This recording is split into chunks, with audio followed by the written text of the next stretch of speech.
This is NASCAR Coast to Coast, brought to you by Whelen and by Hercules Tires. Now, with a look at local, regional, and international NASCAR racing, here are Hannah Newhouse and Kyle Rickey. Welcome to NASCAR Coast to Coast here on the Motor Racing Network. It is Wednesday, October 16th. I'm Hannah Newhouse in our Concord, North Carolina studio, joined as always by Kyle Rickey up in Connecticut. And Kyle, the NASCAR Whelen Modified Tour put a button on their 2019 campaign this past weekend at the World Series in Thompson, and you were there to take in all the festivities and the racing. And no surprise, we have another driver that gets added another championship to his name. Yeah, Doug Coby, sixth championship in 8 years, but it came right down to the last couple of laps of the race on Sunday at the Thompson Speedway Motorsports Park. Just 8 points separating Doug from race winner Justin Bonsignor. An eventful race in which saw the largest car count for the NASCAR Whelen Modified Tour, I think, close to a decade. It was 2004, the last time we saw 40 cars at Thompson. 2008, I believe, was the last time we saw 40 cars start an event in New Hampshire. So great turnout, a great crowd, a beautiful day on Sunday at the Thompson International Speedway, and good race. Doug Coby had his early race issues, had a tire go down, had to restart 29th at one point while Justin was leading. It was fun to watch him make his way back through the field, a couple of close calls, but when all was said and done, was able to get his sixth championship. Yeah, Coby with that sixth championship, and Bonsignor taking the win, his sixth of the season and 12th at Thompson for the NASCAR Whelen Modified Tour career wins. That man has something figured out at Thompson. Yeah, we were joking last night or over the weekend at the clubhouse with Doug, and we're like, we should really do a triple crown here. You know, there's talk about bringing the old Thompson 300 back and then combining that with the icebreaker in the World Series and have a big bonus for a driver that can win all three. And Doug said no, because Justin would win all the bonus money because he has the place figured out. And you're right. I mean, he's about swept, I think, all but one race over the last two seasons there, and the modifieds go there 3 to 4 times a year. So he's got the place figured out. He started on the front row and led a majority of the laps on Sunday afternoon at Thompson. So Doug knew that he would have to finish in the top 14 to win the championship, because he also knew Justin would probably win the race and get maximum points. And Justin did just that, and Doug did what he had to do as well. Every driver has that racetrack they circle on the schedule every year, and that racetrack is definitely Thompson for Bonsignor, coming home second in the championship standings. Silk, kind of out of the battle late in the season, comes home third, 62 points behind Coby. Craig Lutz comes home fourth, and a great season for the youngster Matt Swanson rounds out the top 5 in points. But the K&N West still has a couple races left as well this season. They took to All-American Speedway in Roseville, California. And the name of the game for the K&N West this year has been contact and rivalry. We have not gotten through a race yet, I feel like, this season without someone leaving mad at the other person and someone going around in a contending position. And once again, those two drivers, Jagger Jones and Hailie Deegan. For the second race in a row. A couple of weeks ago it was at Meridian Speedway. This week it was at All-American Speedway. But both recovered nicely to finish first and second. Jagger able to pick up his first win in his very young NASCAR K&N Pro Series West career, just 12 starts into his career, able to win the event on Saturday night. Hailie Deegan recovered to finish in the second spot. But the young kids have given us a lot to talk about this year. Derek Kraus, throw him in there as well, although he has kept his nose clean most of the year, which is probably why he has a very healthy 40-point lead now with 2 races to go. And he's pretty much almost buttoned up that championship there if this continues between the contending drivers behind him. But again, rebounded there for a good finish after a flat tire mid-race for Kraus. Everyone can't seem to keep their bumpers clean. It'll be interesting with 2 events left. And Jagger Jones collecting that first win. We'll have him on a little bit later in the show, but first, when we return from the break, we'll have the NASCAR Whelen Modified Tour champion, Doug Coby, on. Whelen designs and manufactures reliable and powerful warning lights, white illumination lighting, sirens, controllers, and high-powered warning systems for automotive, aviation, and mass notification industries worldwide. Every part of every Whelen product is proudly designed and manufactured in America and is tested on site to meet the toughest industry certifications. On the road, in the air, and around the world, Whelen is trusted to be seen, trusted to be heard, trusted to perform. This is Derek's O'Reilly Auto Parts story. After the third time jump-starting my car, I finally realized my battery was dying, so I stopped by O'Reilly to have it checked. They tested it right there in the parking lot. It was bad, real bad. But they helped me find the right battery for my car and even installed it for free. Now my car starts like new. O'Reilly Auto Parts. It wasn't just built to be a museum. It was built to be a shrine to the history, heritage, and future of the sport we love. This is our house, the NASCAR Hall of Fame, and it's packed full of classic and present-day cars, including Petty's, Earnhardt's, and Waltrips, as well as interactive experiences, realistic racing simulators, and much more. Plan a trip to the NASCAR Hall of Fame in Charlotte. Tickets at NASCARHall.com. NASCAR Hall of Fame. This is our sport. This is our house. Back to NASCAR Coast to Coast, brought to you by Whelen and by Hercules Tires. Here are Hannah Newhouse and Kyle Rickey. We had him on throughout the 2019 season as the championship chase for the NASCAR Whelen Modified Tour heated up.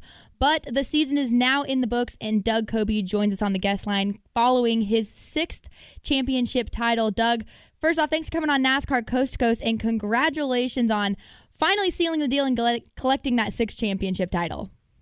Hannah, thanks so much for having me on. And, we're less than 24 hours off here from winning the championship, and pretty special thing to have done it with this team as many times as we have.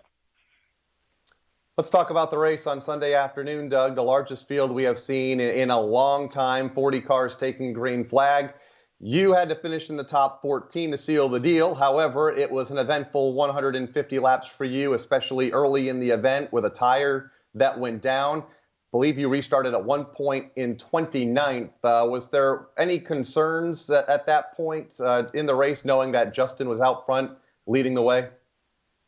Yeah, I would say so. I mean, we pretty much planned for the 51 team to go out there and lead the most laps, and he was going to be very aggressive from the beginning. I knew that because he's aggressive, when a championship's not on the line. So I knew he was going to, push whoever he had to get out front and set the pace. And just kind of figured they were going to go out there and win the race because, we were going to have to play it a little bit conservative, and we were hoping that we would have been, one of the cars he was battling for the win there at the end. But, the flat tire was certainly unexpected and not exactly what I wanted to have happen around lap 10 or 12 of the race. And, it is what it is, though. We don't even know why it went down. We couldn't even find, anything like that I ran something over or an obvious hole in it. But it was down to about 4 or 5 pounds when we took it off. So if I hadn't gotten the call from Woody Pickett that the tire looked really low and that we should probably change it, I might have restarted and, maybe lost the thing on the restart and spun out in front of everybody. So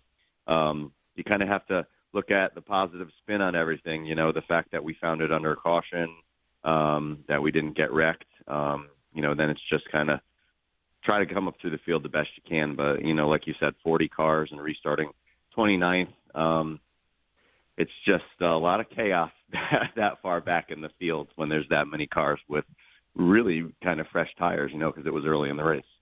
And they just played that clip of that big wreck that caused the red flag there. Wow, a lot of cars involved for that, and a little bit of a blessing in disguise for you there. But 8 points is what it came down to for you to collect that title over Bonsignor. It's been a battle all season long. But with this 6th championship, you actually break the tie that you and Tony Hirschman had with 5 championships in the Tour, and you're now in the running to catch up with the legend Mike Stefanik for that 7th championship. I mean, what does it mean to you as a driver who's shown your competitiveness consistently throughout all of your years on the Tour to be able to be in the record book with names like that? It's just really something I'd say I never expected. When you're a young driver coming up through the modifieds in the Northeast, it's tough to have anybody even notice who the heck you are, really. There's so many different divisions, and, SK Modifieds run weekly at the time at 3 tracks, Waterford, Stafford, Thompson, and then, there's the Tour, and then now there's all these other tours for the Tour-type Modifieds. So there's a lot of people who have driven Modifieds in the last 30 to 40 years, and there are a lot of big names and a lot of legends out there, and a lot of people who have accomplished some amazing things in our little niche in the sport. And I'm just kind of looking at it like, this is somehow from 2010 until now, so roughly the last 9 to 10 years, somehow things have fallen into place for me to be really fortunate to have great crew chiefs, great equipment, and dedicated car owners and crew. Ultimately, that's basically how this works, is that you have to have the right people in the right places. So, I mean, for us, I look at this as a team effort. Every championship, all 6 of them, special for different reasons. It's not exactly the same team every single year. We always have, some people come on and some people, can't do it as much as they could. So they go to like part-time crew help. But it's just really cool to be a part of it. And, Mike and Tony are the 2 guys that I looked up to the most when I was coming up through the Tour Modified. So to have my name kind of right along the side of 2 of them is a great honor for me as a driver. And Hannah mentioned Mike Stefanik a moment ago. We lost him just a couple of weeks ago in that plane incident up here in the Northeast. He has 7 titles. You have 6. He got his last title in 2006.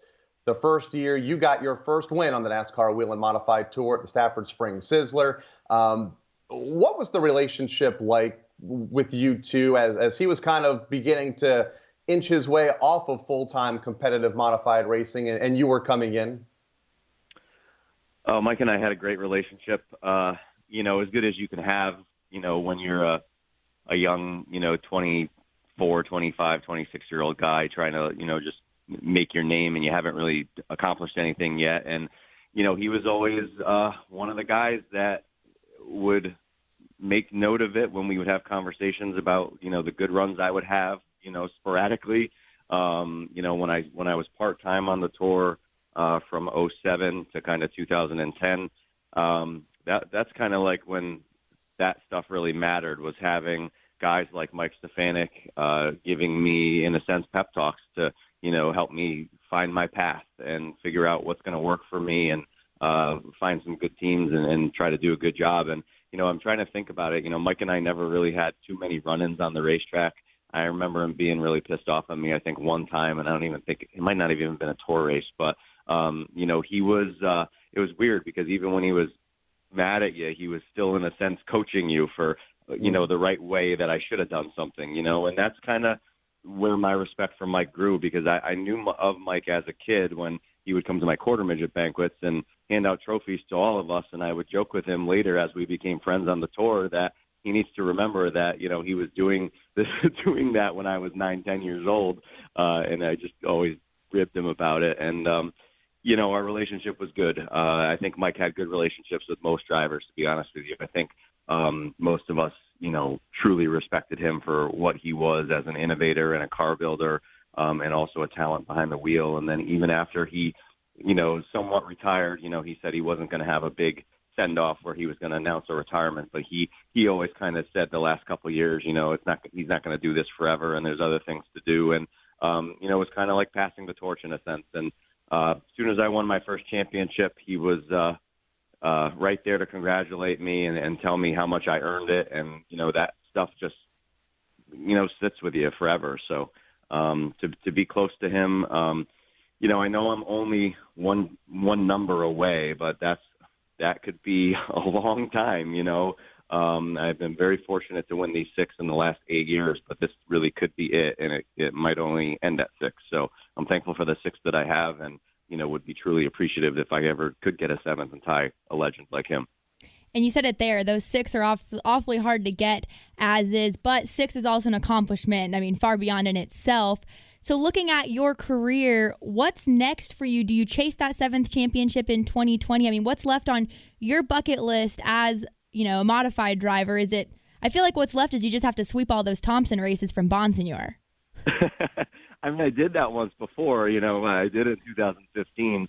I don't know. I think what's left for me is obviously we are coming back. Our full team will be intact next year to come for 2020 and try for number 7.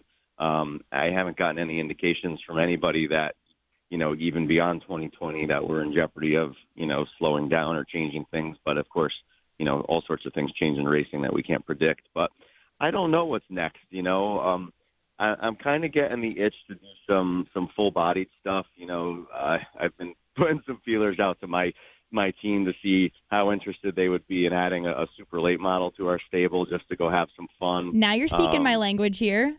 Yeah, I mean, I have the edge. I ran, pro stocks at Stafford back in the early 2000s, which were kind of the equivalent to a super late model back then, I guess. So I have full-bodied experience doing that stuff. And I'm not saying that I'm ready to get out of the modifieds. I'm just saying that, there's a lot to do in racing beyond, chasing championships on the modified tour. And it's hard when you kind of get locked into this deal of the modifieds. It's hard to, put yourself elsewhere. But I do feel that if an opportunity came along, I'd be really interested in that. And, maybe using some of the relationships that I formed with people through the NASCAR championships with the modifieds, the Champions Banquet, and meeting lots of people who run, live and breathe full fender stuff. I mean, it'd be something that I'm always interested in considering. So, unfortunately, as we all know, it costs a ton of money, and our money right now is best focused on chasing modified championships. But there are some opportunities I'm sure that could pop up here or there, and you never know where you might see me driving something. And if memory serves me right, you mentioned the late model title at Stafford, the pro stock title at Stafford. Wasn't that kind of the original path for you? Was going to be full fender racing before you discovered the modified? Oh yeah, I mean my dad drove modifieds back in the late 70s and early 80s, pretty much right up until Rickey Evans died in 1985. He was racing at Stafford and Riverside Park, and he always jokes because him and his buddies had no idea what they were doing, so he never really did much, but people knew that my dad raced modifieds, and he always told me when I was coming up through the early full fender days, let's say, that I was never going to get in a modified. He told me I wasn't going to do it.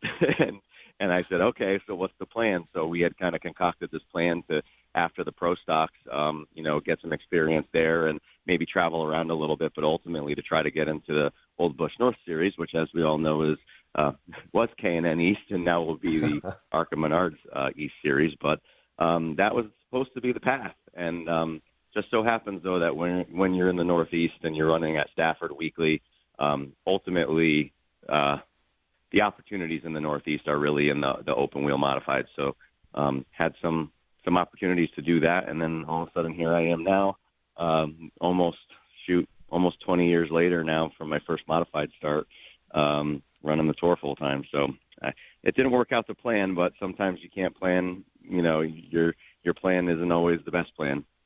And I would say that plan, like you said, worked out pretty good for you. But Doug, again, congratulations on your 6th championship. We look forward to, it's been a fun championship to follow all season long, but we look forward to seeing you down here in Charlotte at the end of, I think, next month for that championship banquet. Yeah, thanks, Hannah. Yeah, we'll be down there, I think, November 23rd. They bumped it up before Thanksgiving this year. So kind of coming around pretty quick, and I'll see you guys down there, and I appreciate you having me on and everything you guys do for covering short track racing around the East Coast. Awesome. Well, coast to coast, right? Yeah. Right. Again, congratulations. That was Doug Coby, the winner of the NASCAR Whelen Modified Tour Championship, his 6th championship to his name. But when we return here on NASCAR Coast to Coast, we have a first-time winner in the NASCAR K&N West Series. Jagger Jones will join us after the break.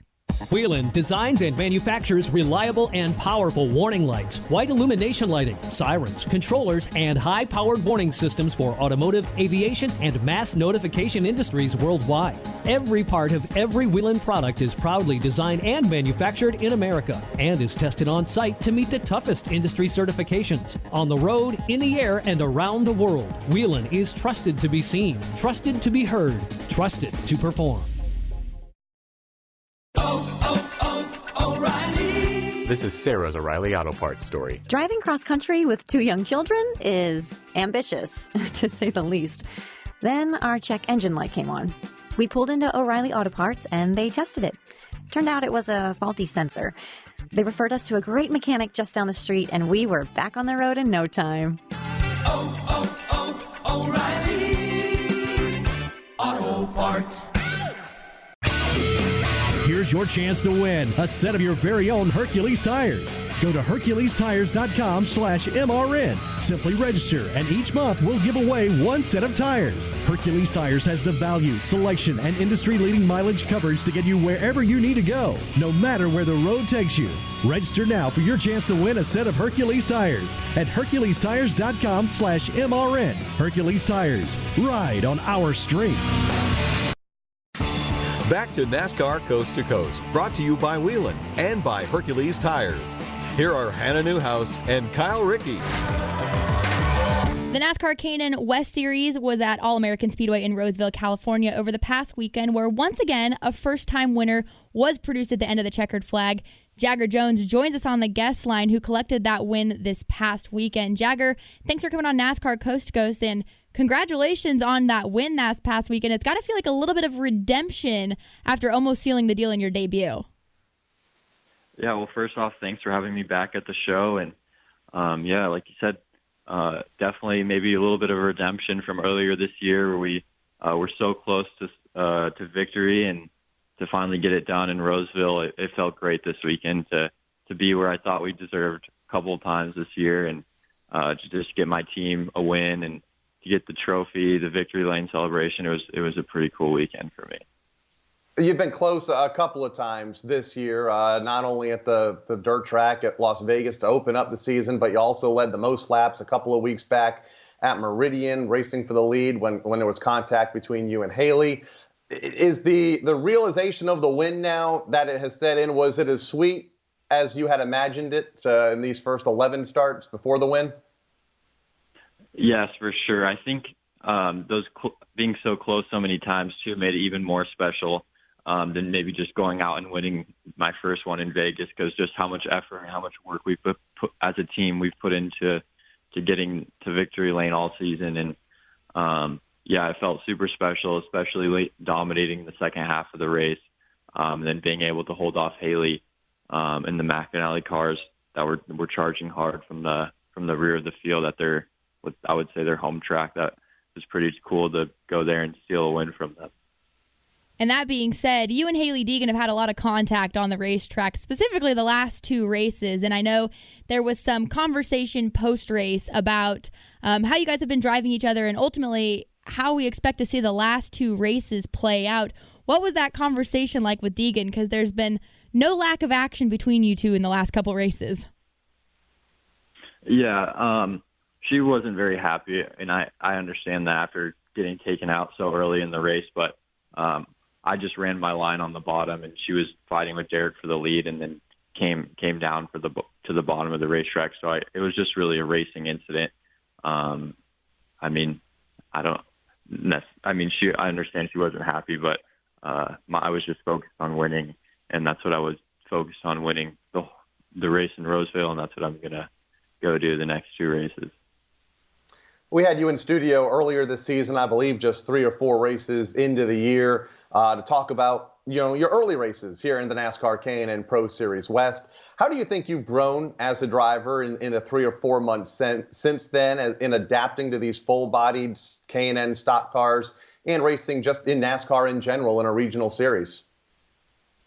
Yeah, for sure. I think me as a driver and us as a team working together with the Sunrise Ford crew, my crew chief Bill and my spotter Ryan, I think we've really grown in our relationship together, which has helped us a lot with the speed, with working on making the car better, kind of just understanding the races. And I think at this point in the season, we were fast at the beginning of the season. We were just missing some parts.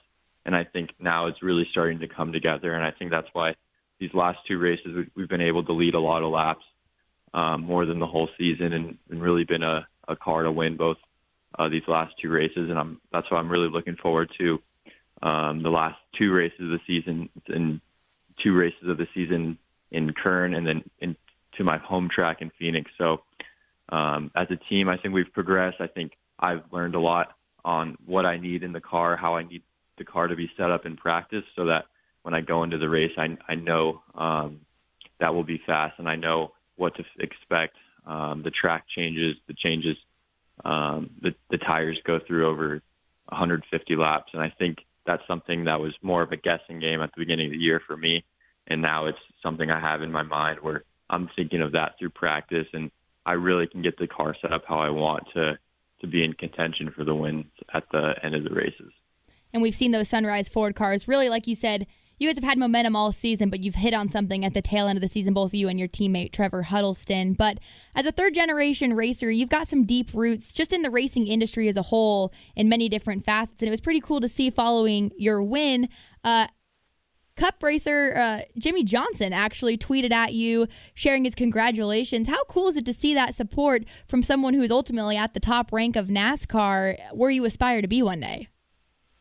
Yeah, for sure. I'm super lucky to have someone that I've known for a while, Jimmy Johnson, to be kind of overlooking a little bit and helping me in small ways and other ways in my career, which is super cool. And that just, a lot of that goes to the relationship and the connections I've had through my family.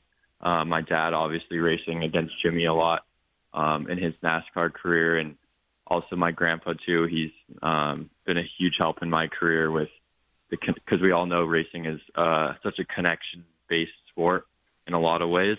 So I think that's been something that's really helpful and something I can look back to with my dad, my grandpa.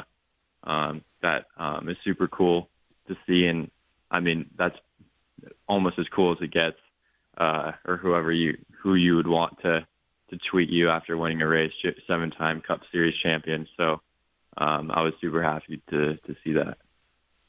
Final question for you, and you mentioned it a moment ago, the season finale next month at ISM Raceway in Phoenix, your home racetrack. What do you know about that racetrack, and how important do you think that race will be for you? Not only is it your home racetrack, but it's also going to be held on a national stage with all 3 of NASCAR's national series there that weekend. It's got to be pretty special for you going home to race on that venue.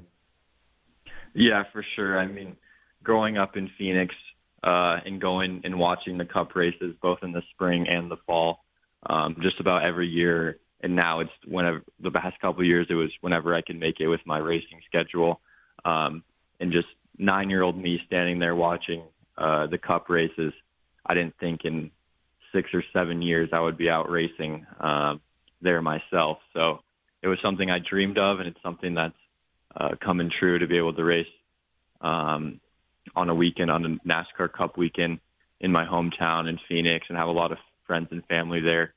I'm super excited for that. And then for the track standpoint, I mean, I've never been on that track. Obviously, the most laps I've done on it is iRacing, so that'll be a little bit of a learning experience, but I'm pretty confident with our team and all we've learned at a lot of the other bigger tracks this year that we'll have a good shot there and try to impress some people that'll be there for the second to last race of the Cup Series. Phoenix is always one of my favorite weekends of the year and one of my favorite tracks that I actually got to run on. So I look forward to being there, covering that, and crowning a champion that weekend. Well, Jagger, again, congratulations on your win this past weekend at All-American Speedway, and we wish you the best of luck the next 2 races as well. Yeah, well, thank you. And I'd just like to give a big thanks to my team, Bob and Cody, for giving this great opportunity to be able to go out and race for a championship and win races this year, and he's provided me with a great team, and my crew chief, Bill, my spotter, Ryan, and all the guys that have helped me with that team, and my sponsors, XYO, and, of course, all my family, my grandparents, my mom, my dad, and just everyone that's helped me. And it's been a fun season to watch as well, as you've obviously made your mark in the K&N series. So congratulations, and we look forward to watching the rest of the season. Well, thank you. That was Jagger Jones, the winner this past weekend at All-American Speedway in Roseville in the K&N West. But when we return, we'll recap who won and where this past weekend across NASCAR. Whelen designs and manufactures reliable and powerful warning lights, white illumination lighting, sirens, controllers, and high-powered warning systems for automotive, aviation, and mass notification industries worldwide. Every part of every Whelen product is proudly designed and manufactured in America and is tested on site to meet the toughest industry certifications. On the road, in the air, and around the world, Whelen is trusted to be seen, trusted to be heard, trusted to perform. It wasn't just built to be a museum. It was built to be a shrine to the history, heritage, and future of the sport we love. Visit the NASCAR Hall of Fame and see how Petty, Earnhardt, and hundreds of other NASCAR legends became heroes. Watch their most electrifying moments, experience realistic racing simulators, and much more. Plan a trip to the NASCAR Hall of Fame in Charlotte. Tickets at NASCARHall.com. NASCAR Hall of Fame. This is our sport. This is our house. O'Reilly. Prepare your vehicle for the weather ahead during Superstart Battery Month at O'Reilly Auto Parts with great deals on batteries and accessories. Plus, save on your next oil change with 5 quarts of Valvoline Max Life motor oil and a MicroGuard filter, just $28.99. O'Reilly Auto Parts, better prices every day. Limit supply. See store for details. O'Reilly Auto Parts. Back to NASCAR Coast to Coast, brought to you by Whelen and by Hercules Tires. Here are Hannah Newhouse and Kyle Rickey.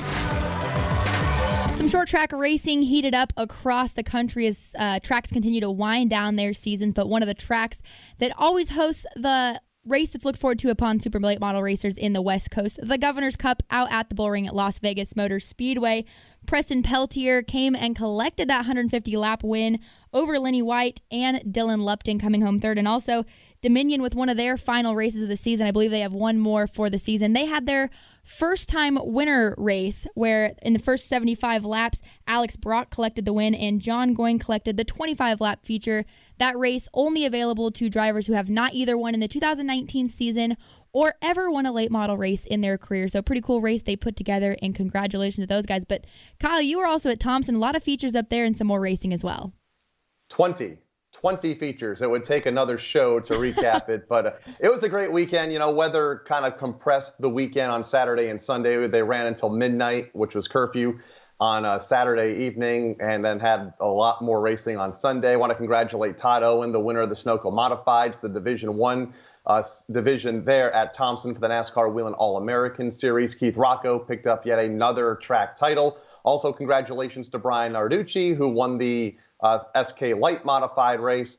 He also won the track championship to go along with his Division 3 NASCAR Whelen All-American Series National Track Championship. Also, a big congratulations elsewhere to Stephen Nasse, won the Winchester 400 Super Late Model race over the weekend. And we haven't really talked a lot about the NASCAR Peak Mexico Series in recent weeks. They have 3 races to go. In fact, their final race is at Autodromo Hermanos Rodriguez on December 1st. So still a lot of time before they crown their champion. Ruben Garcia holds a 29-point lead over Salvador de Albe. Also, Abraham Calderon, 31 points back, still in the running for the NASCAR Peak Mexico Championship. And as the NASCAR Peak Mexico Series is crowning their champion, Charlotte will be freaking out and figuring out how they are going to salt their roads because we will have weather by then. Yeah, it'll be like almost 40 degrees and, you know, one rain shower down there, and all the roads are covered the night before white with this white substance. I always knew it was going to snow, or the potential was going to snow when I lived in Charlotte, when I left work and I saw all the roads were white. I knew there might be, or whatever color they were, yeah. Yeah, the Idahoan in me doesn't do well with the Carolinians around here when it comes to snow because for whatever reason I am capable of driving in it and everyone else is not.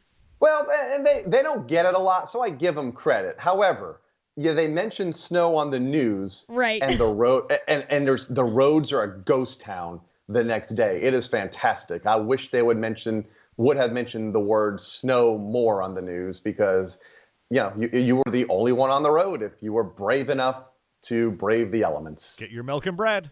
Yeah. Well, That's right. That being said, it's always sold out at the grocery store. I don't know if they're making like milk sandwiches. Who knows? Never understood that. Yeah, it's an off weekend for NASCAR touring around here as far as regional. K&N East and West is off. East obviously crowned their champion, so K&N West is off. They've got 2 more races left in the season. Kyle, are you headed to a racetrack this weekend? Sadly, for the first time in a long time, no, because we are buttoned up for the most part up here in New England, and I don't think I travel again until I see you in Phoenix here in a couple of weeks at ISM Raceway. So it's going to be quiet this weekend for me. It's quiet for me as well. Phoenix also the next travel race for me. But lots of racing at your local short track, so be sure to get out if they are having races and haven't wrapped up their season to support your local short tracks. Always some good racing action as the season winds down and drivers continue to battle for championships. So we look forward to doing this again next week here on NASCAR Coast to Coast. For Kyle Rickey, I'm Hannah Newhouse, producers Craig Moore and Brian Yesowich. We'll see you here next week on the Motor Racing Network for NASCAR Coast to Coast. NASCAR Coast to Coast has been brought to you by Whelen and by Hercules Tires. NASCAR Coast to Coast can be found on MRN.com, Facebook, YouTube, or your favorite podcast provider. NASCAR Coast to Coast is a production of the Motor Racing Network. All rights reserved.